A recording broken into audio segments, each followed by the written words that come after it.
नमस्कार, मैं हूं अंकित सिंह और आप देख रहे हैं किसान तक। और इस समय हम मौजूद हैं सहरसा ज़िले में। सहरसा ज़िले के बनगांव गांव है, वहां पे हम मौजूद हैं और हमारे साथ टुन्ना मिश्रा जी होंगे, एक सफल किसान जिन्होंने समेकित कृषि प्रणाली के तहत खेती कर रहे हैं। और आप देख सकते हैं कि किस तरह से एक बहुत बड़ा एरिया नहीं कह सकते, लेकिन एक कम जगहों में किस तरह से इन्होंने स्प्रिंकलर के साथ सब्जी की खेती, केला की खेती, साथ ही साथ फलदार जो अन्य फल हैं उनकी खेती कर रहे हैं और साथ ही साथ मछली पालन कर रहे हैं। और इसके साथ और क्या कुछ नया कर रहे हैं। और ये जो आप बीच में तालाब में देख रहे हैं, इसका क्या लॉजिक है, इस समेकित कृषि प्रणाली में इस तकनीक का क्या महत्व है, कैसे खेती करते हैं, इन तमाम चीज़ों को लेकर हम बात करेंगे। एक बार बस आप नज़र घुमा लीजिए इनका, पूरी तरह से आप देखेंगे तो मॉडल अगर खेती कहा जाए कि एक जगह पे आप कैसे फलों के साथ मछली पालन और अन्य मुर्गी कुक्कुट तमाम तरह का पालन कैसे कर सकते हैं, उनका एक सफल उदाहरण है। सर, किसान तक में आपका स्वागत है। सर जी, आपका भी स्वागत है। ये कौन सा समेकित कृषि प्रणाली? जी, समेकित कृषि प्रणाली है।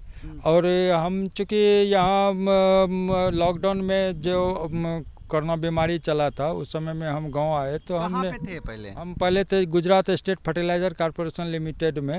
हमारा वो हेड ऑफिस था दिल्ली में, कनॉट प्लेस में, होटल ली मेरिडियन में। वहीं पे आप रहते थे?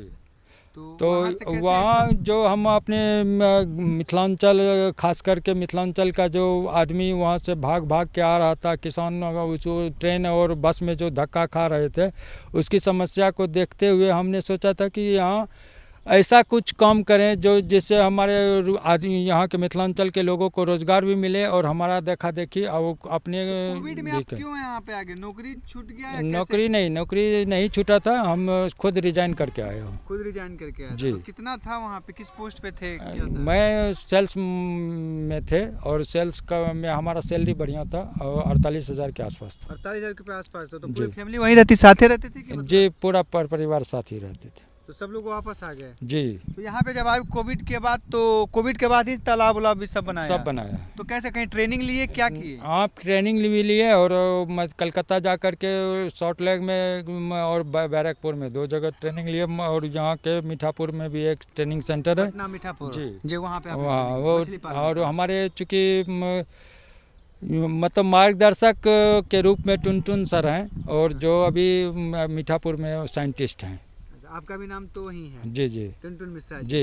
और बनगांव तो बड़ी चर्चित है, सहरसा जिला का बड़ी चर्चित इलाका है।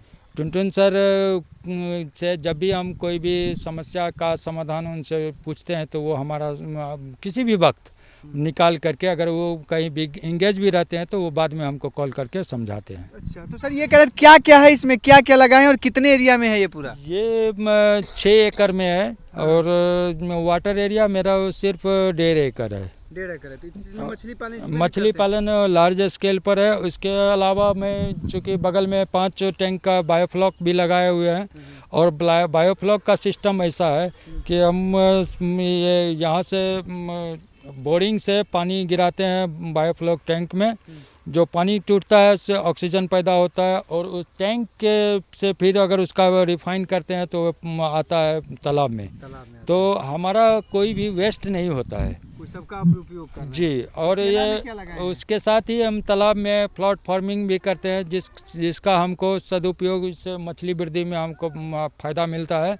अभी चूँकि उसको रिपेयर करने के लिए ऊपर लाए हैं। फार्मिंग क्या है सर? प्लॉट फार्मिंग हुआ जो मचान, हमारे यहाँ बांस की कमी नहीं है और बांस सस्ता में मिलता है। बांस का एक नाव बना करके उस पर हम सब्जी खेती करते हैं। 100% जैविक कहते हैं। सब्जी खेती करते हैं? जी। ओह, क्या बात! इस पे और पूरा इससे मतलब इसको तालाब को इससे ढक देते हैं पूरा? जी। इस पर नहीं, उस पर जो हम ये आप देखिए, ये माय ड्रीम गार्डन करके एक बैग आता है, जिसमें ये छेद रहता है। जी। इसमें ये बायो ये जो है सो वर्मी कंपोस्ट लगा हुआ रहता है।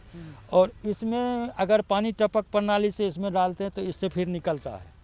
जो उसमें छेद है बांस के बीच में उस साइड भी थोड़ा सा ले चलिए। तो ये कहा जाता है कि एकदम नया मॉडल है, नहीं सर? ये जो आप है तो इसमें आप सब्जी की खेती कर लेते हैं? सब्जी इस पर ये बैग हम सिस्टम से लगाते हैं। इसमें 50 बैग 50 बैग इसमें लगता है। इसका देखिए, इसे हर एक बांस के बीच में गैप रहता है। जी जी। जो वो मतलब वर्मी कंपोस्ट से जो वो पानी ड्रॉप होता है जी जी। तो वो तालाब को मिलता है।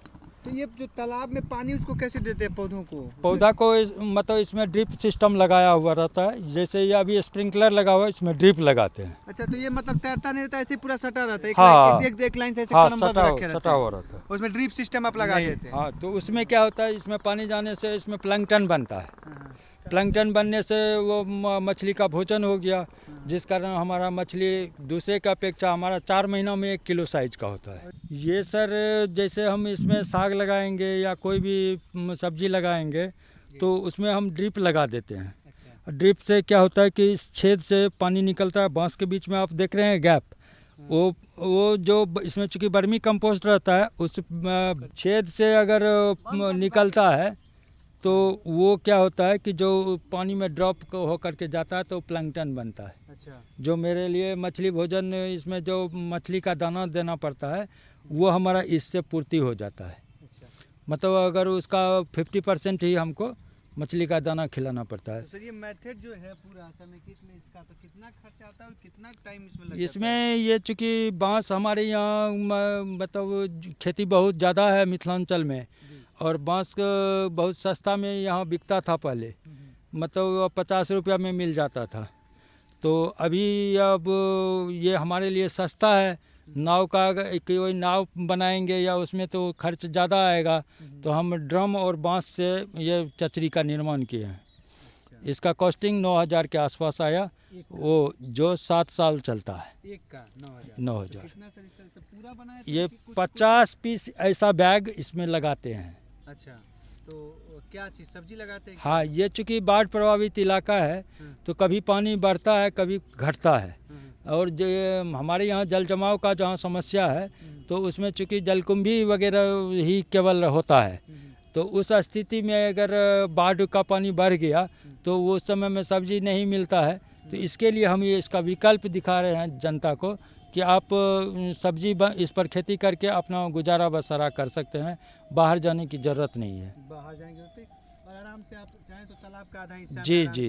केवल मछली पालन के लिए ही नहीं, बल्कि आप उस पे चाहें तो जी इस जी। मेथड से करिए तो एक कहीं ना कहीं और तालाब भी सुरक्षित रहेगा। जी जी।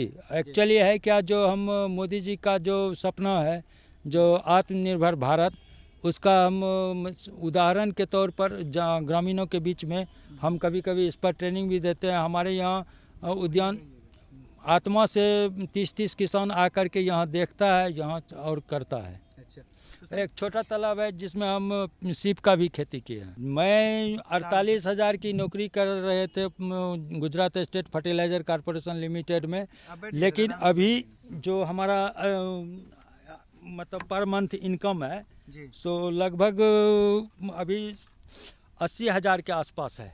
तो हम नौकरी क्यों करने जाएं?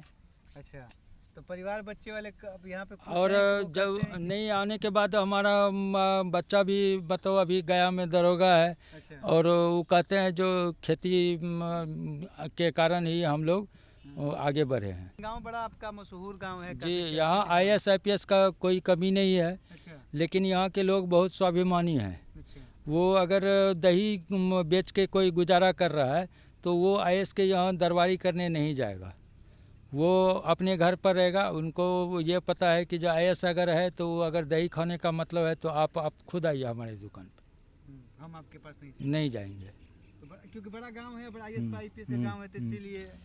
और चूँकि 3 पंचायत का गांव है और अभी तो वर्तमान में नगर पंचायत हो गया है, हाँ, तो 3 पंचायत का गांव में आपको पहचान भी नहीं पाते हैं जो कौन कहाँ पर क्या है, कौन कौन कहाँ पे क्या हाँ, है, हाँ, पता भी नहीं चल हाँ। पाता।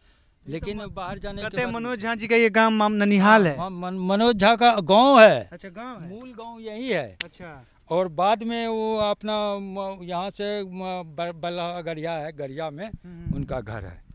तो और तमाम किसान भाइयों के लिए क्या रमेश कहेंगे? झा का ये गांव है। अच्छा। रमेश झा कृषि मंत्री थे उस समय में, वो यहाँ अपने से हल जोत करके हम लोगों को जागृत किए थे। रमेश झा जी जी। जब वो कृषि मंत्री थे। जी।